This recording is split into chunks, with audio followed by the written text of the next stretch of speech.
Azərbaycanlı bloqer qadınlar subaylığa video partisində fahişə geyimi geyindilər. Videoya baxmamışdan əvvəl burada müsbət işarəsi görürsünüzsə, üzərinə basaraq səhifəmizi izləyin.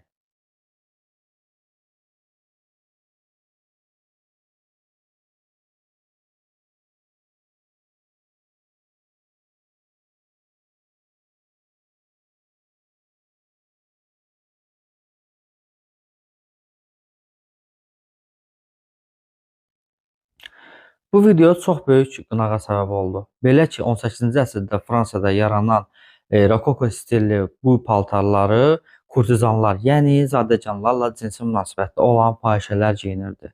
Bloqer Nəcibə Əhmədi bir neçə bloqer rəfiqəsi ilə bu geyimi geyinərək ehtiraslı hərəkətlərini video çəkib sosial şəbəkələrdə paylaşdı və ciddi qınağa səbəb oldular.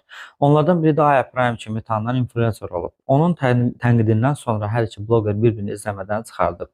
Öz dünən paylaşdığım storylərimə baxın ki, nə demişəm, nə etmişəm, harda qalmışam ki, indi davam edim və onu demək istəyirəm ki, heç bir fikrimə görə peşman deyiləm, nə demişəmsə düz demişəm və ora yaxşı şeylər də daxil, çünki Nəcib haqqında bir-iki kəlmə yaxşı şey demişdim.